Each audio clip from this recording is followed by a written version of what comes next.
How's it going? Ryan here at etrailer.com.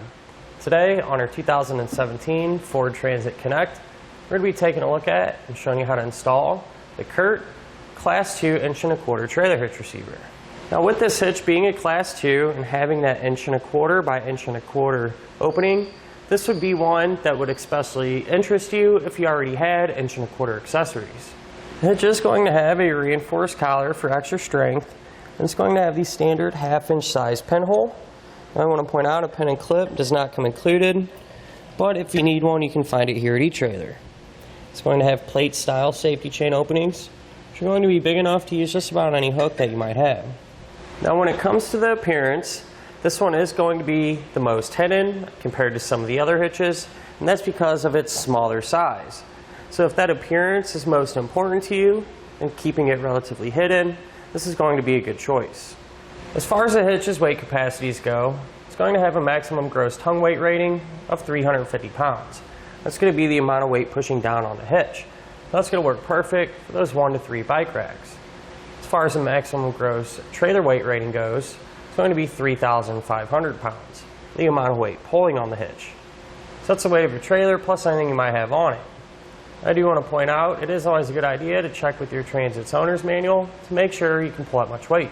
Now something I do want to point out, since the end of our hitch is going to sit relatively flush with our bumper, and our hatch doesn't sit too far back from there, if you do plan on using some folding accessories, keep in mind it may be a little tight fit.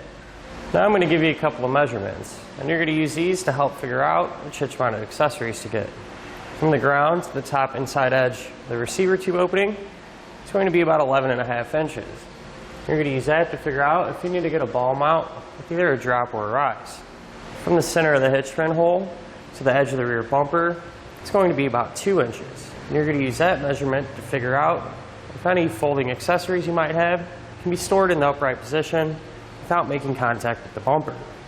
And a question we get many times from our customers is if the hitch is going to work with the spare tire in place. And the answer is yes, you're not going to have any clearance issues at all. In fact, you're not even going to have to lower it to put the hitch up in place. Speaking of which, the installation is very straightforward and shouldn't take up a whole lot of your time. So let's go ahead and put it on together now. To begin our installation, we're going to be working here underneath the back of our vehicle on each one of our frame rails. Now we can put our hardware in to each one of our attachment points. The first attachment point that we're going to focus on will be this one right here. So to get the hardware in, we're going to take the larger fish wire and take the coiled end, push it through and out of this larger opening a little ways behind it. We're going to take our larger spacer block, slide that over our fish wire and our larger carriage bolt. We'll thread that on to the fish wire. Then we can pull that hardware through and get it to drop down. Our next attachment point is going to be this opening right here. Now what we're going to do to get our hardware inside of the frame rail is called the reverse fish wire technique. We're also going to be using the smaller fish wire, spacer block, and carriage bolt. So what we'll do is take the coiled end of our fish wire, put on that smaller block. We can thread on the smaller carriage bolt. And we can just feed that up into the frame rail.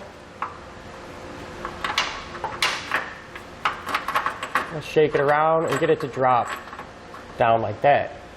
Now the other side is set up the exact same way, so we'll just repeat this same process over there. Now with an extra set of hands, we can put our hitch in place. We're going to drop our fish wires down through the corresponding holes in the hitch. We can push it up against our frame rail, get our hardware to drop through. Then we can go ahead and remove our fish wires and secure the hitch using a flange nut that matches with the size of the bolt. Then we want to get one started on each side. That way the hitch will hold itself up while we work on the rest of the hardware. Now just a little trick to show you guys, if you're having a hard time getting the nut started on the bolt because it wants to push up into the frame rail, what you can do is take a flathead screwdriver, kind of just put some side pressure on the bolt, and that'll hold it steady and make it a lot easier to get that nut started.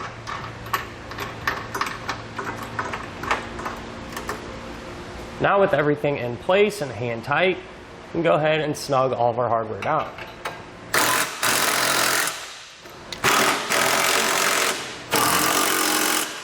Now we can go ahead and use a torque wrench to tighten down all of our hardware to the amount specified in our instructions.